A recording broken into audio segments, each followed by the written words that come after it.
abide by the limits that have been set by Allah, then there is no sin on them if they agree to separate. There's no sin upon them. If they fear that they living in the house with one another are not going to be able to abide by the limits that have been set by Allah, then it's no sin upon them if they separate. By the woman giving back her dowry and the man accepting it in exchange for releasing her from the relationship.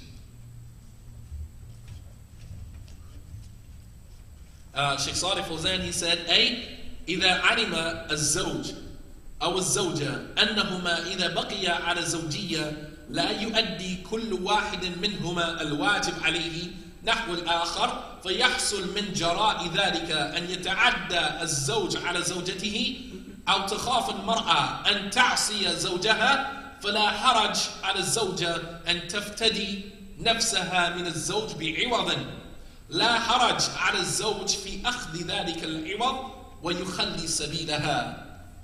Sheikh Salih Fawzan, Hafidhullah Ta'ala, he said that if the husband notices that he will not be able to live with this woman, and that if they remain in the house the way that they are, that they fear that they will not be able to give the rights that is due upon them to the other, and as a result of that, it's going to cause one of them or both of them to exceed the limits that have been set by Allah subhanahu wa ta'ala, or the woman fears that by remaining with her husband, she is going to continue to disobey him or to continue disobeying Allah subhanahu wa ta'ala, earning sin upon herself, then there is no sin upon them if the woman gives back her dowry to the husband, and there's no sin on the husband to accept that back from her in exchange to release her from the marriage. Now, al-hikmah. Now we want to look at the wisdom behind Allah subhanahu wa ta'ala legislating a khula. What is the wisdom behind Allah subhanahu wa ta'ala legislating a khula in Islam?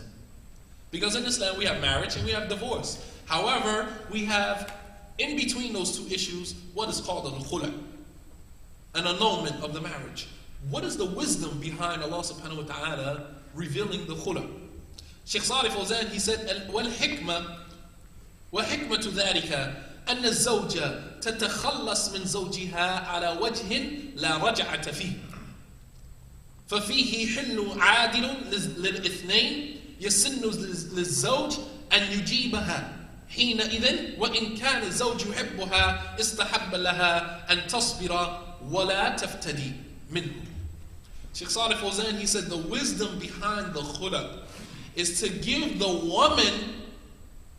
woman an opportunity to separate herself from her husband in a manner where he cannot take her back. Subhanallah al-Azim. Let's look at this for a second. The wisdom behind legislating a khula is to give the woman an opportunity to remove herself from the marriage bond with that man and not give him an opportunity to take her back. Why is that? What's the wisdom in that? Why is that wise? Because number one, in Islam, divorce is in the hands of the man. Divorce in Islam is in the hands of the man. And I'm amazed at some women sometimes when they say, yeah, I divorced my husband. Divorce is in the hands of the man, ya bint. Divorce is in the hands of the man in Islam. You don't divorce anybody. You can request that the husband give you a divorce or divorce you or let you go. You can request that, but you don't divorce anybody. That's that American woman mentality. You don't divorce anyone. But Sheikh Salih Fawzan said the wisdom of the khula is to give the woman an opportunity. Why? Because divorce is in the hands of the man. And prior to the khula being legislated, there was no way out for a woman in a relationship. If a woman married a man, there would be no way out for her unless the man divorced her. So Allah subhanahu wa ta'ala legislated the khula to give the woman an opportunity to remove herself from the situation. So as to not oppress the woman, that the man could be doing whatever he wants to do with her, and unless he pronounces divorce, she's stuck in that relationship. So the khula is a way out, an alternative for the woman to release herself from that marriage. The second thing is that she releases herself from the marriage and the man has no opportunity to take her back. What does that mean? Does that mean that when a woman asks for a khula, the man can't remarry her? No, that's not what that means. Brothers and sisters, don't jump the gun. Because I know sisters saying, well, he can marry me back. How are you going to say that? No. Pump your brakes. That's not what that means. When the scholars say that there is no way for the man to take her back, meaning that the woman will only go back to the man if she agrees. When a man divorces a woman, he pronounced divorce on her, he can take her back even if she doesn't want to go back to him. Even if she doesn't want to go back to him. As we mentioned in the ayah of Surah Al-Baqarah. وَبُعُولَتَهُنَّ أَحَقُّ بِرَدِّهِنَّ فِي ذَلِكَ. That the husbands, they have a right to take their wives back. So long it is the first and second divorce, they have a right to take their wives back. Even if the woman doesn't want to go back to him. If a man pronounces divorce on his wife, he says to his wife, honey, you are divorced. That is the way that a woman is divorced in Islam. Not, I'm going to put you in iddah and all of the other slick terms that the brothers use when they're dealing with their wives. Stop bringing that stuff from Jahiliyyah into Islam. Say what Allah subhanahu wa ta'ala and His Messenger commanded us to say. Sister, with all due respect, you are divorced. That's it. That's how you divorce a woman in Islam.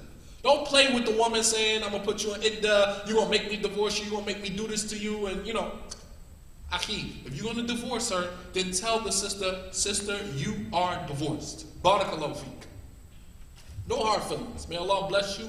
You are divorced. As of right now, you are divorced.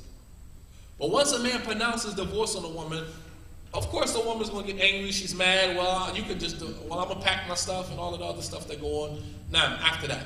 And then the man can say 2 days later, I take you back. I take you back. Because that's the way that a woman is taken back. You say to the woman, I take you back. Or any terms that are similar to that. The sister could say, well, I don't want to go back to you. She don't have the right Islamically to say that. Even if she doesn't want to go back to her husband, Allah subhanahu wa ta'ala said, وَبُعُولَتِهِنَّ أَحَقُّ فِي رَدِّهِنَّ فِي ذَلِكَ. That their husbands have more right to take them back. Meaning, even if the woman doesn't want to go back to him. They don't have a right to decline. Because divorce and taking her back is in the hands of the man. However, with the khula, if a woman gets a khula, the husband can't take her back. He can't say to her, I take you back. The only way that he can get back with her is with a new marriage contract. Aqdun jadid, wal mahr jadid, wal shahidan al-adl, wal wakil wal wali. The same conditions that he married her with, that is the only way that he can take her back. That is with a new marriage contract, that is with a new dowry, that is with witnesses, that is with the woman's consent. With the woman's consent. If he says to her, or to her wakil, because once she gets a khula, he shouldn't be talking to her no more. They're no longer married. You can't tell a sister, your khula is granted. And then 3 days later, you call the sister and say, man, I want to take you back.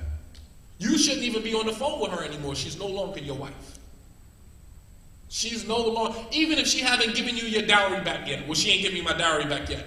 Even if she hasn't given you the dowry back yet. If you consented to the khula, and you told her you can give me my dowry back whenever you get ready, then the khula is already taking place. She packs her stuff, moves out of your house, or you pack your stuff, move out of the house. You cannot call her back 3-4 days later saying, I want to take you back. It doesn't work like that. And if anybody has remarried like that, then you need to go to the masjid and redo your marriage. If any brother has given his wife a khula, and then 3-4 days later decide I take you back, and y'all back together again, wallah al-azim, you may be committing zina. And you need to go back to the masjid and redo your marriage. Because you don't take a woman back once you give her a khula like you take her back once you divorce her. Because the khula is not a divorce. So this is what Sheikh Salih Fawzan meant when he said that there's an opportunity for the woman to get out of the marriage and there's no way for him to take her back. Meaning he cannot take her back without her consent, and he cannot take her back unless it's done with a new marriage contract.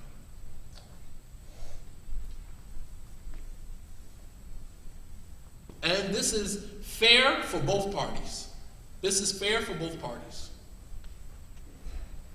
Then Sheikh Salih Fawzan, he said, وَيَسِنُّ لِلزَّوْجِ أَنْ يُجِيبَهَا. He said it is recommended for the husband when his wife asks for khula, and one of these 5 situations are present in your marriage, and a woman legitimately